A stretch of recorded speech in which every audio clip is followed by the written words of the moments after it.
Tonight, I'm very excited to welcome Esther Ifesinachi Okonkwo to celebrate the release of The Tiny Things Are Heavier, a daring and ambitious novel rendered in stirring, tender prose. The Tiny Things Are Heavier is a captivating portrait that explores the hardships of migration, the subtleties of Nigeria's classism, and how far we'll go to protect those we love. Esther Ifesinachi Okonkwo is a graduate of the Iowa Writers Workshop and a fourth-year PhD student in creative writing at Florida State University.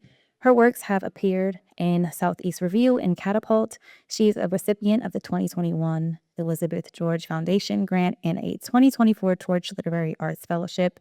Home for her is Lagos, Nigeria. She lives in Tallahassee, Florida.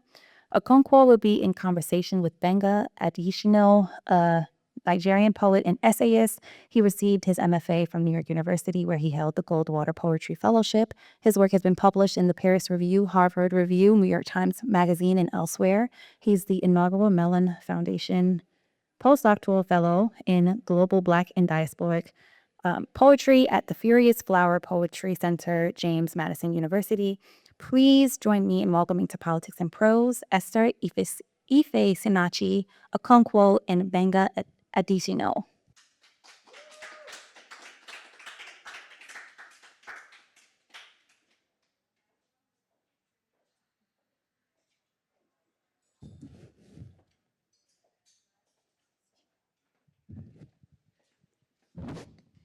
Hello. Hey. Good evening. It's wonderful to be here. We're here for the amazing Esther Ifesinachi Okonkwo, who has written a stunning book, It's just amazing. We're going to kickstart with a reading, and then we're just going to have fun talking about this amazing book you've read. And then we will have some questions from the audience, okay? Thank you so much, Gbenga. And thank you all so much for coming. It's so good to see your faces. People I haven't seen in a long time. Okay, so I'm going to read from the section of the book, just 20 pages in. And this section, I believe, has what a professor of mine likes to call the character's yearning. So here we can see sort of my protagonist's deepest wants, and it frames a lot of what happens in this book. The semester begins snail-like. Syllabuses are read. Expectations are laid out. At the Reading Writing Center, where she's assigned to work 10 hours a week, no one signs up the first week. She sits there 5 times a week for 2 hours, watching the other consultants click away on their laptops. Back when she received her admission letter, she spent long hours dreaming of doing exactly what she's doing. Walking down the formidable hallways of the department, clutching large classics, her face serious and learned. She was even going to get into coffee. She was going to be one of those people whose days did not begin until they had a sip of coffee. America was going to wash away her former self, her lazy self, her waiting around for magic self. She was going to be renewed. But she's here, walking the hallways, clutching the books, and even drinking coffee she buys from the cafe a few blocks down from the departmental building. Yet she feels unrenewed, like she's filled with mold and cobwebs. Bayo's demeanor is a mirror opposite. So Bayo's her Nigerian roommate. She comes home to find him with his knees buried in a book, his head so filled with ideas. I did not come to America to count NEPA polls, he tells her. He has plans. He's already started looking at summer internships, started eyeing jobs for when he graduates. He has responsibilities, he tells her. He wants his sister to come to America for university. He wants his brother to comfortably pursue his graphic design's dreams. He wants to buy his mother a house. It's how Mezie always laid out his plans. So Mezie is the brother. Growing up, he'd been so certain he was going to be somebody, and that was how he said it: I am going to be somebody.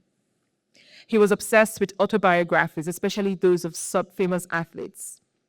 He spoke to her of drive, ambition, excellence. He always had plans to develop a gaming app, plans to start a real estate business, plans to become a shoe designer. His interests were disparate, his goals singular: wealth. And he talked about a near utopic future where she, Sumi, would know no lack. She liked listening to her brother dream. He spoke with such certitude and criticality that she too began to dream with him. She dreamt of his Ikeja mansion with a pool and a gym and a simpering gateman. She dreamt of his G-Wagon, black and glossy. Mostly, she dreamt of him bursting with accomplishments, his swagger shining, his heart at rest. She did not need to dream for herself. Her path was laid out for her. When she was about 10 years old, her mother declared that Sumi would be an English teacher. Even then, Sumi could sense that this decision had nothing to do with her abilities. Being a teacher was, to her mother, a thing to do alongside the primary identities of a woman: wife, mother. Sumi sentered into her mother's ideal future with a glacial smoothness. After graduating with a BA in English literature, she taught English language for a year at a public secondary school during her national youth service. There, she quickly realized that she hated the monotony of teaching, planning lesson notes, grading assignments, attending staff meetings. The part of the job Sumi liked most was her daily banter with her favorite students, the overly ambitious ones, serious with schoolwork, ever ready with questions for her. She loved entertaining them, teasing them. She loved that they were still at the age where they were allowed amorphous ambitions. I want to be a scientist, an astronaut, a rich man, they exclaimed. And it sustained her, this part of the job, until she completed her service year and decided to do something else, to find what she liked. She applied to all the jobs she was qualified for: at a bank as a cashier, at a pharmacy as a receptionist, at an oil and gas company as a marketer. She wrote the tests, went for the interviews, but the rejections piled. And each time she told herself it was okay. It was okay because Mezie was abroad working and his dreams would materialize, and just being near his glory would be enough. Of course, there remained the pinching thought that she'd not learned to dream, to love something, that she'd subconsciously held on to the unspoken promise that if she played her part, stayed in school, graduated, avoided getting pregnant, she'd somehow get what she wants from life: safety, ease. And she'd done it all, even if with cold impassivity. Mezie's deportation and when his suicide attempt revealed her fragility. There was no glory to sharing. She stood now at the bottom of something deep, waiting to be pulled out. Thank you.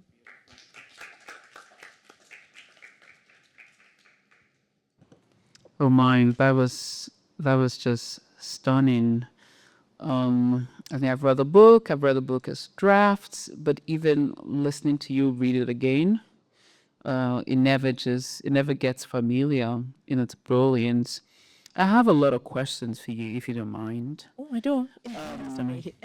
But I want you to just talk to us about how you came to write this stunning book. You know, how was this the book you were always going to write? Was this always your first book?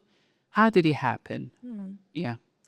Thank you so much for that question. And again, thank you for agreeing to do this with me. No, before I wrote this book, I had written a whole book, which was my MFA thesis, and it was a bad book. So I remember that I started writing this book in the first month of 2020. So it was my New Year resolution. I was just like, I would stop deceiving myself that what I'm working on would work, and I would start something else, which, like, that's a hard thing to do. But I've always, that first book that I sort of dumped was also exploring like family dynamics. So it's something I've always been interested in. And I think because I care so deeply about my siblings, it's something, it's just, I just really care. And it's, something I tell my students, write the thing that you care about. It doesn't have to be like your life story or anything, but you have to have an emotional connection to, whatever you're trying to do. So different book, the same thing, right? So I knew I was going to write about like a sibling sort of relationship. But also around that time, I was coming to terms with my own migration story. So I'd been in the US for 2 years. And I think around the time I started thinking about this book, I feel I had come out from the fog of confusion and repression that comes with migrating to a new place, where you just have to learn everything from a start. Like everything was so confusing when I came. And it just felt like I would never understand like how to even take a walk down the road, like I would never understand the street signs. I would never, just little things, right? So I just cut out of that fog, and I was able to sort of look at my experience in a more critical way. So I decided to write a coming of age story, about this, migrant woman, who has like a lot of the bios, because this is set in Iowa. Iowa was the first place that I went to when I came to Nigeria. So I think in just sort of instead of reaching for the things that were at the center of my spirit at that point in time, that's how this story developed. Yeah. I love it. I love it so much. So like Sumi, like yourself, like myself, we sort of came to the US to pursue this sort of life of the mind. Yeah. Which is sort of strange. We hear the way they talk about immigrants and stuff, right? But the real goal was just that there were teachers we wanted to be near, there were libraries we wanted to go to, there were writing programs we wanted to go to. And when you make that journey on the plane, you're thinking about all the stories back home that you're now going to write. America is going to give us great writing residency, right? But then you get to the US and you're like, there's something going on here, is this place slightly crazy or what? It doesn't leave you alone. You think, oh, it's going to be a cocoon. I'm just going to be inside this little house and how we're writing about home. But no, America keeps knocking on your door in the news, in the politics, in the way people behave. And so it struck me that you sort of wrote this to clear the path, so that you can write these things that you're going to write. Talk to us a little bit about that. That is so interesting that you said that, because also something I've been thinking about, right? This, idea. I think it's this romantic idea of leaving home and just coming to the US to pursue your dreams. And it's funny, it's as though you drop, there's the delusion that you drop all your baggage, right? When you come and then you start to it's a delusion that is even truer for a 24-year-old, like a 24-year-old, which is around the age when I came to the US. But it's also that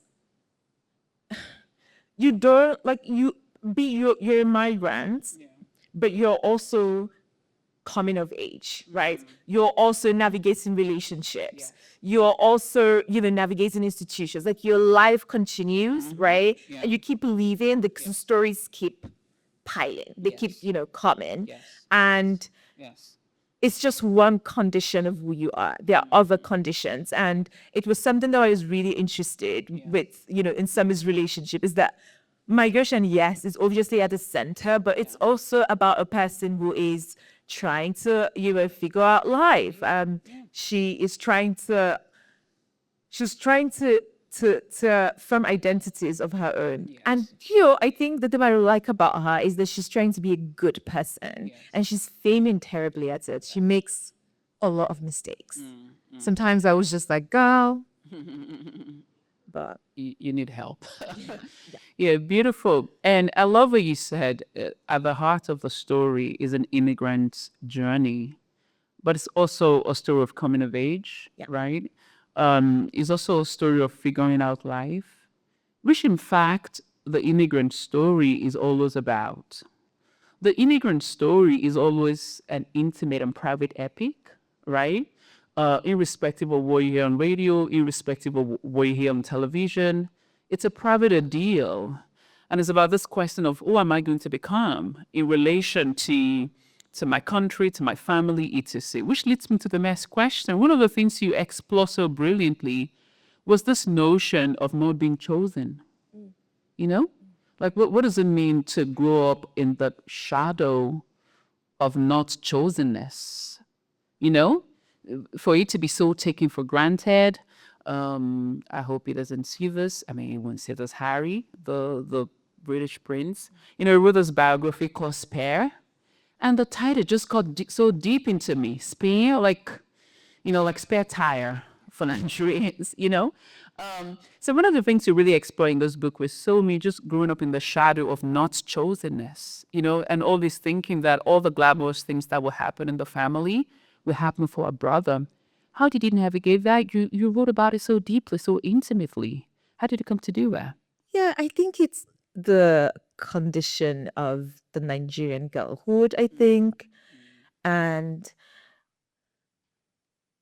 I can relate to that a little bit. And it's not, you know, that my parents didn't choose me or anything. They did. But I think I am the second child. Like myself. Yeah. So I'm not the first, I'm not the third, I'm not the last. So I'm just there, you know, it's just, yeah. And I think when you are, you know, when you're a second child, it's a privilege and it's also a curse. A privilege in that you have the expectations of the first child where it's like, this is how he must, like, you know, my eldest sister, I thank God for her every day because she just has to set the pace, right? Like a lot of expectations.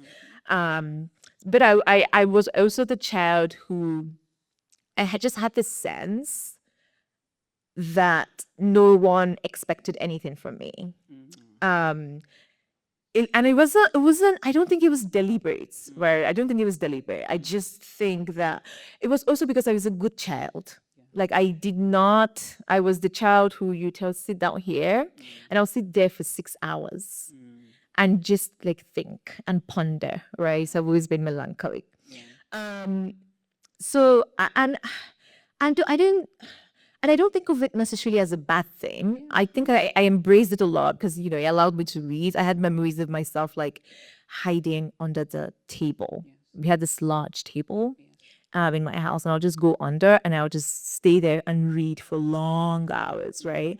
And so I don't think it was necessarily a bad thing. But I remember just like thinking about it while I was writing this book and just thinking I was not the child anybody looked at with wonder. Like there was no expectations. Like there was just like, okay, just do your thing, you're going to, and I didn't have any problem with it. But I began to, while I was thinking about this book, I began to think about, you know, a character who leans into that too much, where it's like nobody has any expectations of you, and then you begin to not have any expectations of yourself.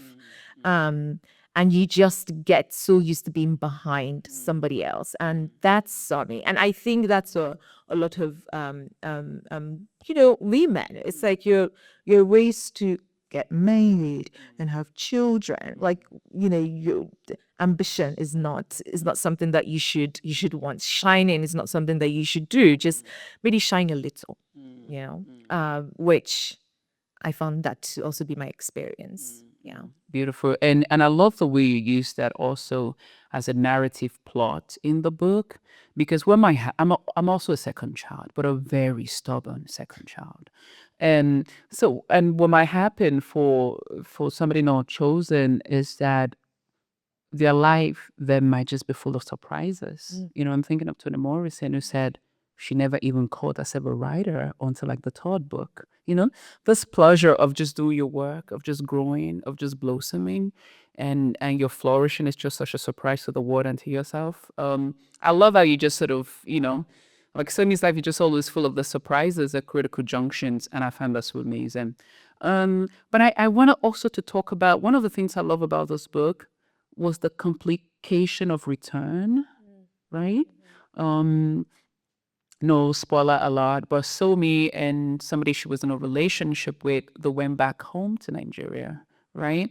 And I love how you sort of dramatize that where you leave, the place you left also sort of disappears, right?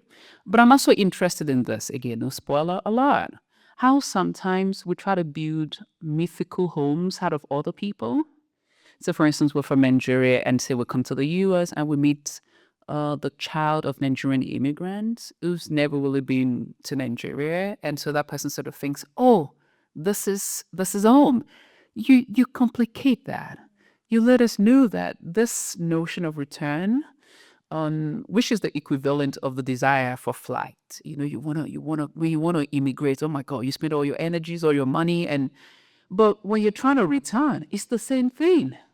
You need to look for the money, the energy, the resources. You want to go back as a king or queen. Yeah. So talk to us about the complications of return because you handle it so brilliantly in the book. Oh, thank you for that.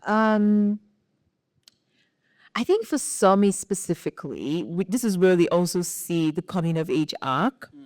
She returns to the com is not so different from what she left, like. But in coming to the US, around the time she comes to the US and she spends, a year or two in the US and then goes back, she goes with a more critical eye, because she comes away and she's stretched, right? Yeah. And her brother's attempt is also something that, jars her. And she then has to learn to take responsibility for herself and take responsibility for her experience. And so she goes back and she has to, really look at things. It's no longer like before where she's like, oh, it's going to be fine. He's in front of me. No, it's like he's not, right? And they have this sort of deeply codependent relationship where Mezie, her brother, needs her to need him.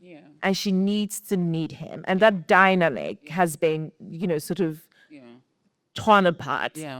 So Sumi returns and it's always been there, but she begins to confront it, which is where the sort of coming of age arc begins. But to your point about the surprise of return, I think it's the immigrant condition too. That sort of nostalgia. Nostalgia is a deeply familiar nation to an immigrant. It's like you begin to think about what could have been if you didn't leave, all the things you left behind, all the ways that maybe your life could have been easier, all the ways you could have been held. And that nostalgia can also often be false because life continues to happen to you wherever you are, right? And I think Sumi confronts that. She has to realize that there's, the nostalgia she realizes is some of it is false. Some of it is like false delusion. And yeah. Beautiful. Because I think you used the word easier. So it sort of reminds me of Achebe's book, No Longer at Ease. Yeah. And it's sort of taking this title from a poem that said, the people who went away, when they returned, they were no longer at ease. They could no longer just be in, like, which is a personal thing. The other day I was chatting with somebody. I was like, I hope when I fly back to Lagos, this American accent disappears. Because, like, you can survive with this, And so these are the kind of things you're always thinking about. Would I fit in? Would I slot in very nicely again? And so speaking of Chibe, I just wanted to hear you talk a little bit about influence, because this is a novel that belongs to the long, beautiful, rich lineage of Nigerian novels. I think we're the fourth generation now at this point, right? And also this is a newly minted doctor, by the way. A round of applause for Esther. Yeah. So she's been studying this. She's a scholar of this, So tell us, this lineage of influences. What was it like walking through it, navigating it, arriving at this kind of novel that is an offspring of all these ancestors? That's a good question. Middle That is very important book, to me when it comes to like writing, this one. But uh, to put it quite simply, I think the ways that my influence is Achebe, a very big influence, Bichieme Cheta, a very big influence. Yeah. Within this book, you'd sort of see echoes of Americana, which is Americana, there's just like a lot of influence, Nigerian literature, basically. And I think in the way that it's political, is how you minus the sort of very deep analysis when it comes to character. Like I feel like African and Nigerian literature is very interested in character, and politics too, in trying to make that sometimes controversial argument that art's not for art's sake, right? So I think in that way I follow, the lineage. I just say my book is political, right? Like I do hope that people read it and have fun and enjoy it, but there is a deep impulse to say, something political, like something, and especially I think with the state of Nigeria, it's impossible in my head, right, to not shift my art towards a kind of struggle, right, for self-realization. And I think currently in our country, we're in that at that point where it just has to be, like the conversation has to keep happening, right? Like we have to find a way to just keep going back to it. People's lives matter, right? We can do better. Yeah. Yeah, beautiful, beautiful. I love that. So it continues in that lineage of political text, even though I think that you do it so subtly, it's so it's the politics of the self, the politics of self-actualization, the politics of self-development. It's a sin. I don't mean to put you on the spot, but how do you think you sort of depart from this mighty ancestors, because now we sort of have to wrestle with them. I think that is question for the scholars. Yeah, we should. We just got. I don't think I can read myself around. Wait. Ooh, careful. Oh no. It's okay. Oh my God. There's a risk. Oh no. I feel like the rich wants to join us.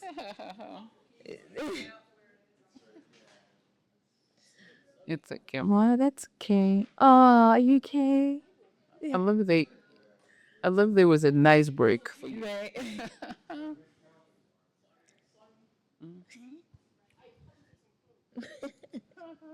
That was interesting. Okay.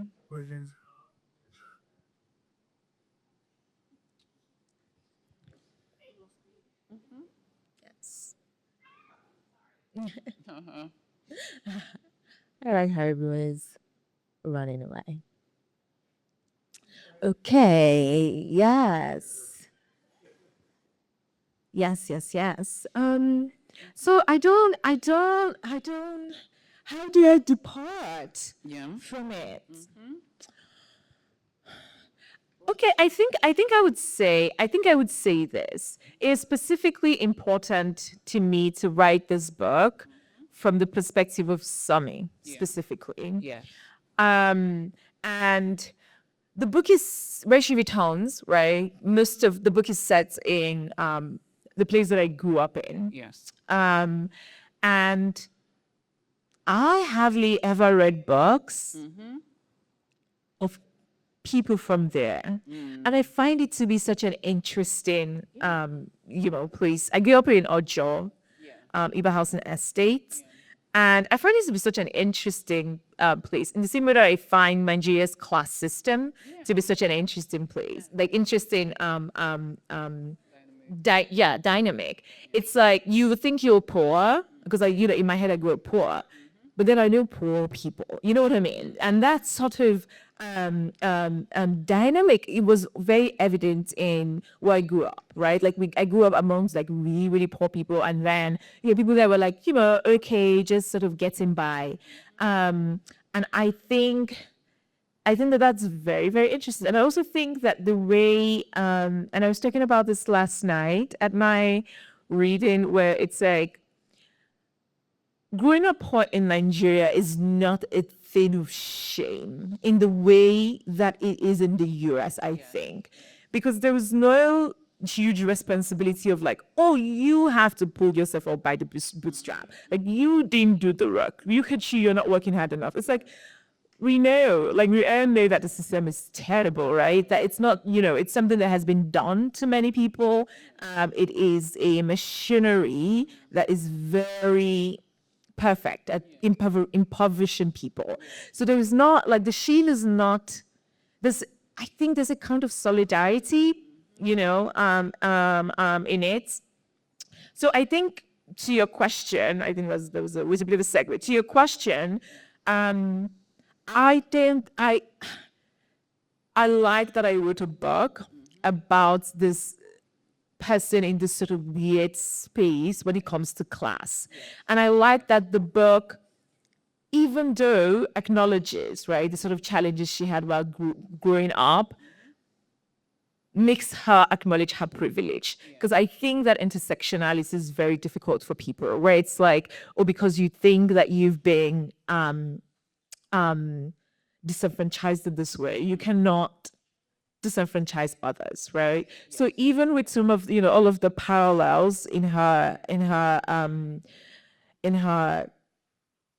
all the ways she's disenfranchised as a Black, African woman who got poor, she is able to get away with something really huge. When you read the book, Yes. you're going to see she's able to get away with something really big. We're able to see her privilege show up. And I think that I hope people read this book and see that accepting your privilege as a person is not condemnation of who you are, right? Like, no matter where you stand in the sort of hierarchy of it, it's just an important thing to do for your own self as a personal thing. I love it. I love that you use the word hierarchy, and we're going to go there in a minute. But one of the things I also really liked about this book, which I think is refreshingly new, I'm scanning the old canon in my head right now, is that Sumi is almost much of a mind as she is a body in the book.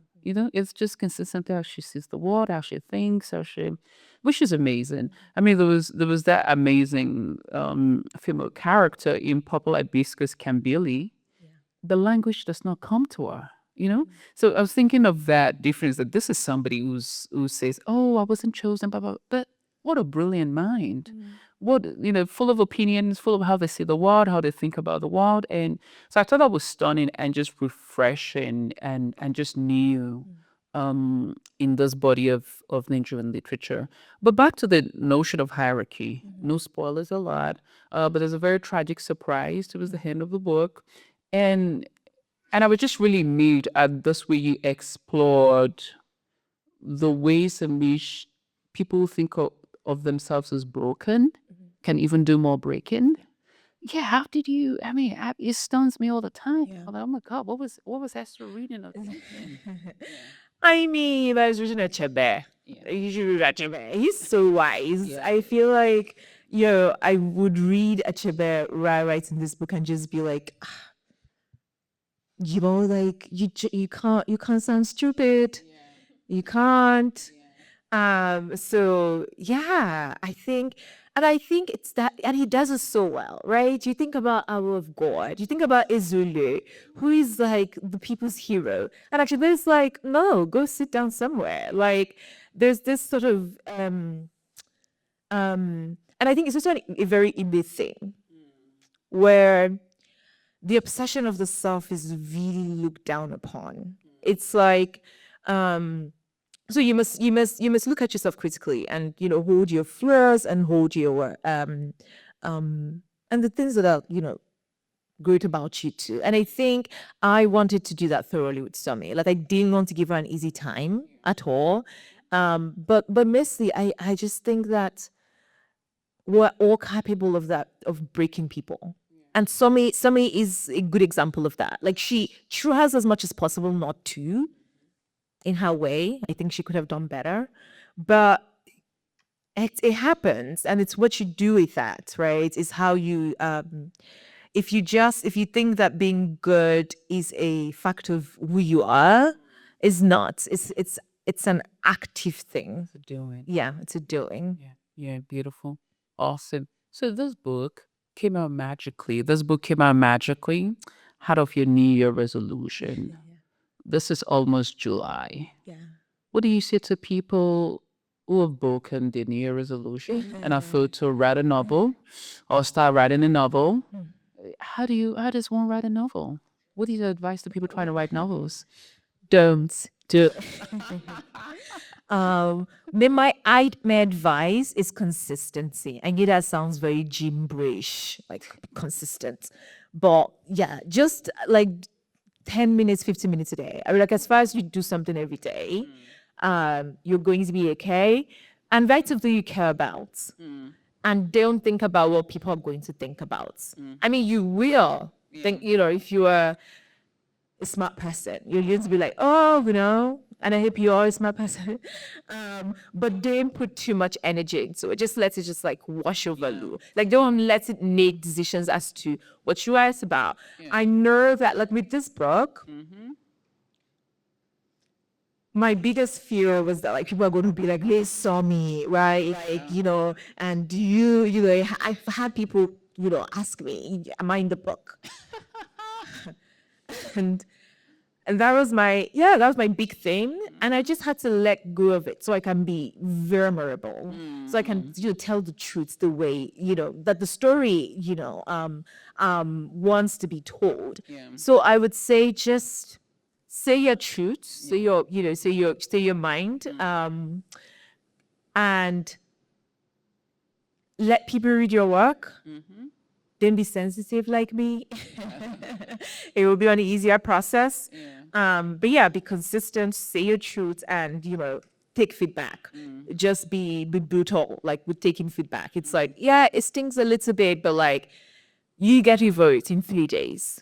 And then you get to work. Amazing. I'm going to ask you what you're working on next, but not yet. What was that? Like, I'm looking for 3 moments in your journey of writing the book.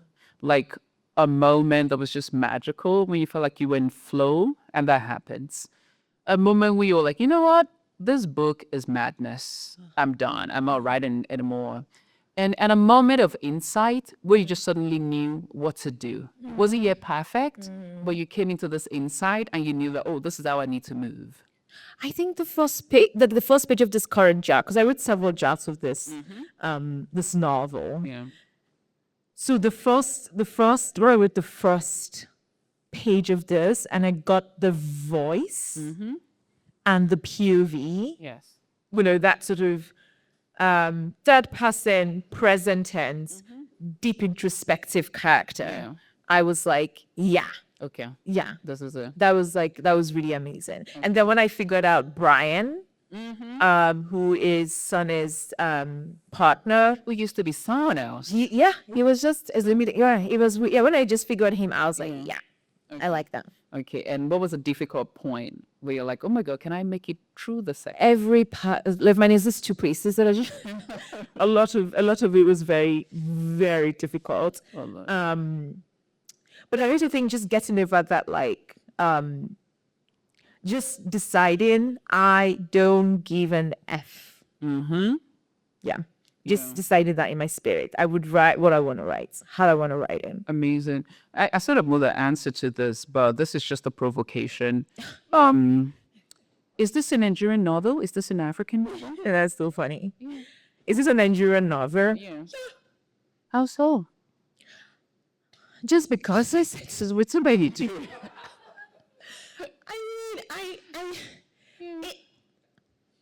I don't think you can put muzzles in that, sort of box. I've lived in the US for going to 8 years now. It's part of who I am. Even if I, like no matter what, right?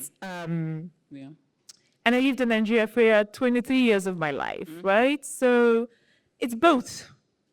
It's a world novel. Yeah, yeah, Yeah. And because we're entering this phase where people are writing books about the various ways of being Africans. Like if you were born in Germany to an Igbo dad and a German mother, you're Nigerian. There's a peculiar Nigerianness that you're going to teach us about that I grew up in Akure and Lagos does not know about, and I've seen the interesting debates that has been generating. Final question for you. What are you working on? Because you have to keep this novice coming. Right. What am I working on? I want to talk about it. This not going well now. It's been really hard to write. And I don't know if it's ever going to see the light of the day. It will. But I'm working on a novel titled Remember. It's about Remember. Yeah, it's about it follows two sisters during the Nigerian Civil War, 1967, Biafra War. Alrighty. But I don't know. It's been hard. I love it. But I already write a romance novel. Yeah, this is not romance. This one, Yeah. the romance here is just deeply interesting. A self to romance. A self to romance. A mighty round of applause for Esther Ifesinachi Okonkwo, who has written a tremendous book. Now we're going to take some questions from you who have been such an attentive audience. Questions we have said, not a speech.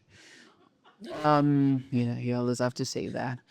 But yeah, questions. Yes. I'm not trying to provoke. Congratulations. Thank you. It's so lovely. I look forward to reading this book and yeah, you look lovely. Yeah. Great conversation. Thank you.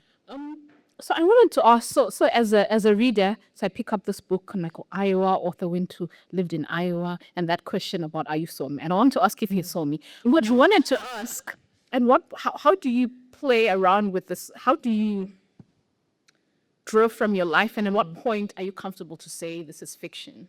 Right? Yeah. How does that play out? Yeah. The truth, believe it or not. And if your relatives read, would they be like, oh, that's me? The truth, believe it or not, is that a lot of this is fiction. And because I'm the kind of writer that I love to write characters. Even when I read books, what I'm interested is in the human psyche.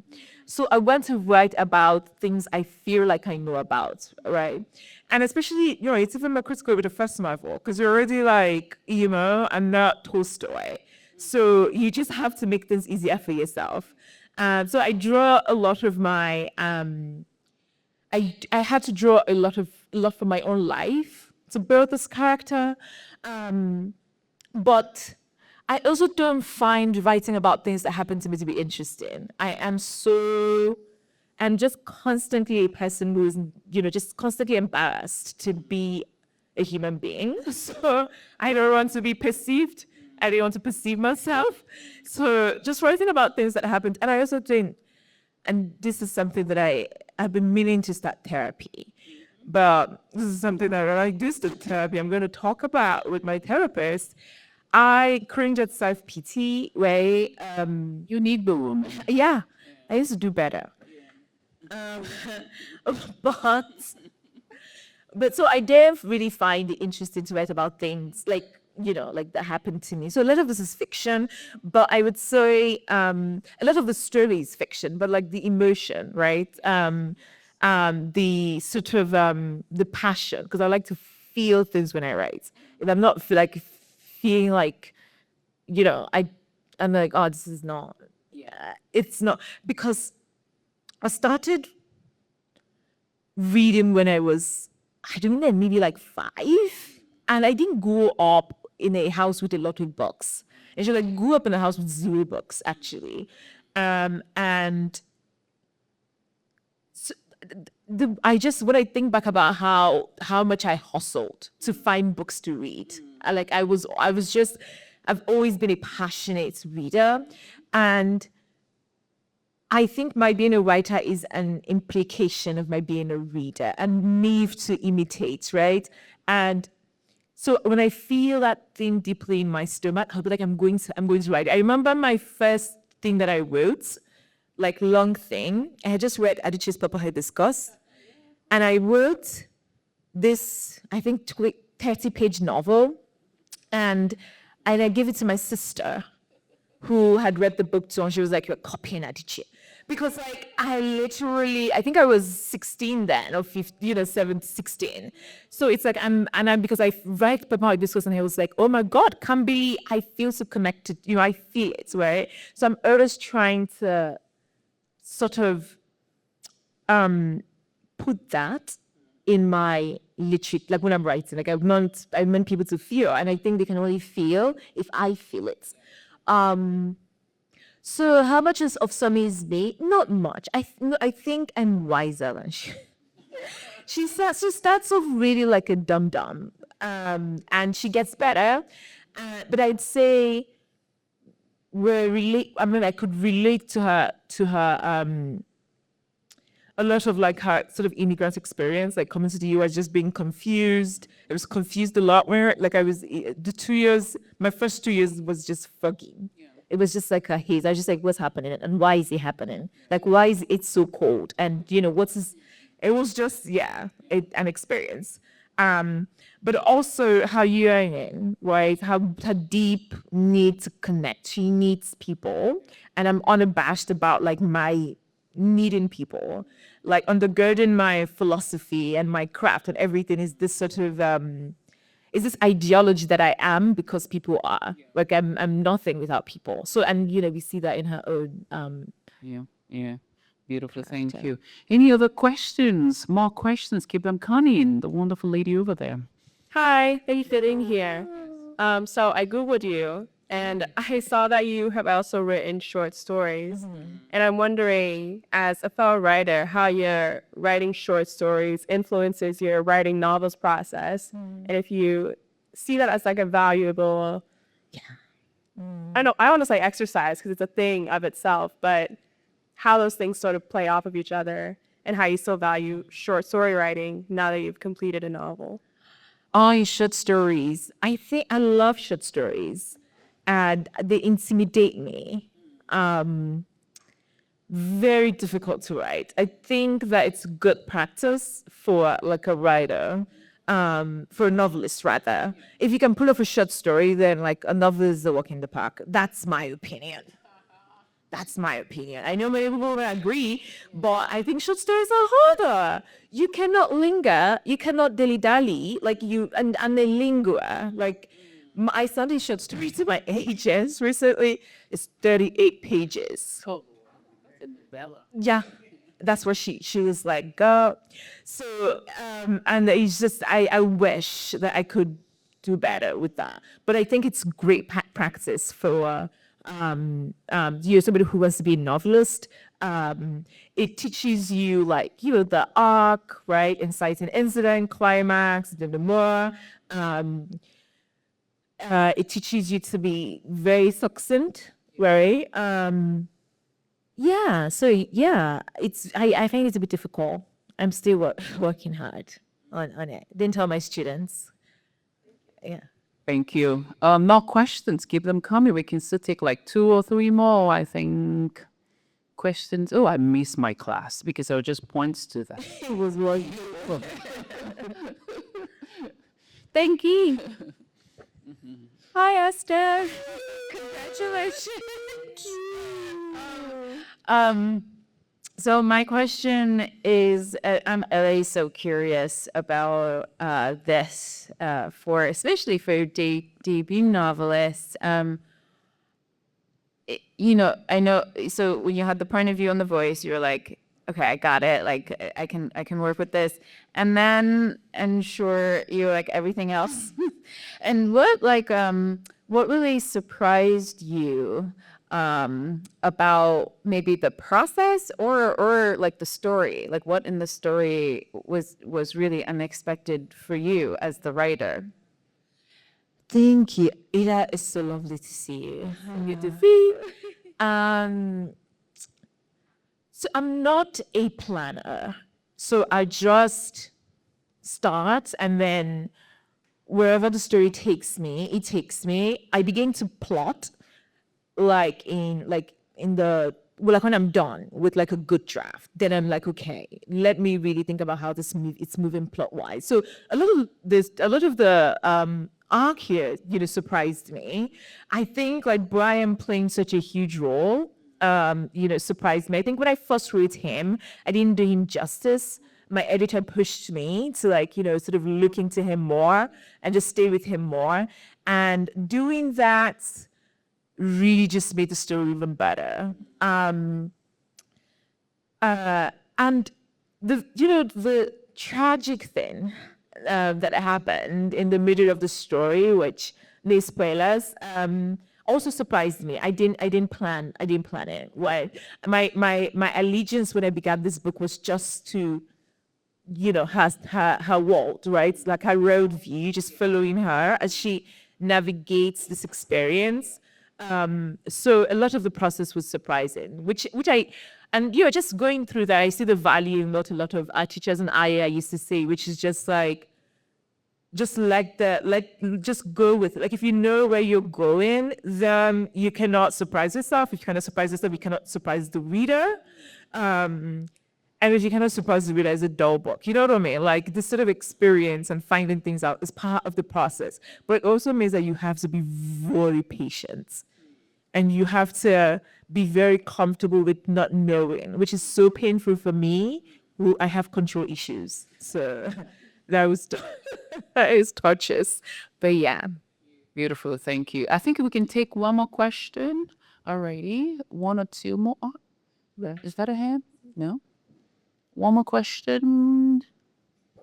Hi. So you talked a lot about like the immigrant story. I feel like my family, I'm a first gen American. And I think when I think about stories I want to tell about the West Indies, sometimes I feel like I can't speak from that perspective because I am American and it's like, it's their story, it's not mine. So can you speak a little bit about maybe what that might look like? Because I understand we do also have to write from different perspectives, but like how it did that someone who is a generation removed can still honor, what you guys feel as far as like homeness, but still honoring like our perspective as well. Oh, that's a good question. And I think that, again, people have different opinions in it, of the sort of field that just believes a writer's a writer. Like you write about what you want to write about. And as long as you do it well, that's all. Like this often said, sounds like a cliche, but I think it's true. Your allegiance is to truth and beauty. And yeah, once you kind of have that, you can write about whatever you want to write about, as long as you do it well. And I so that's what I think. It's like, you just, as long as you're taking the character seriously, you do research, ask questions, like when you don't know. And I also think it's okay to fail. I think it's okay not to maybe get this well, right? Like as long as you tried. And that's all that matters. Like fear meaning that maybe like somebody would think, oh, you didn't do this well, or you didn't do, like with this novel, for instance, I was worried about writing Brian, who is a biracial American. I knew nothing about that experience. You know what I mean? And I made him a writer. And I know a lot about the experience, right? So I was able to connect to him through that. And just try to make him as human as possible. Like give him, something that he yearns for. And also sort of give him that when you talk about not belonging. I've felt that a lot, and I think a lot of writers feel that sort of being outside and just looking at the world. I think that's the condition of a writer, and being able to connect with Brian in that way made me, I think, do his character justice. So I think it's just Yes. I love it, Sumi. I love what you said about non-belonging. There's a kind of home that we're connected to through belonging, and there's a kind of home we're connected to through non-belonging. It's still a form of connection. So I suppose you decide, do I want to let my parents West Indies or mine? And both will be very authentic and true. You know? Thank you. I just love to squeeze in all the questions I can get, but she's looking at me. So, a quick question. We're generous people. A question. Oh, sorry. It's not really a question per se, but I do know in New York they have a tenement museum, and I've been there and I learned more about tenements and the immigrants going through the tenements. Like in school, I learned like, oh, the tenements, people who go through like Ellis Island. I thought they lived at the tenements, but actuality is more of a transition home, and it have like the ancestors of the tenements and they tell their stories. And I feel like if more people would like know more about tenements and the immigrants and our process coming to this country, it will feel like open another door of it. So I just want to say that. Thank you. Thank you so much. A mighty round of applause for Esther Ifesinachi Okonkwo. It is a superstar and has written an amazing book. Thank you. Thank you. There's a round of applause for Gbenga. Thank you. Thank you. And thank you, Politics and Prose, for having us. Thank you so much. And thank you for coming. Thank you. Great. Thank you all so much for coming in tonight to Develop Politics and Prose. If you're interested in purchasing a copy of the book, we have several available at the front register. If you would like to get your book signed or if you have any additional questions, our signing line starts right over here. If you're really able, we ask that you fold up your chair and place it against one of the walls by putting your foot against the back bar and pulling straight up. And otherwise, have a good night. Thank you. Thank you. The funky loans you. And heroes you. Go Fantis! Sorry. Wow.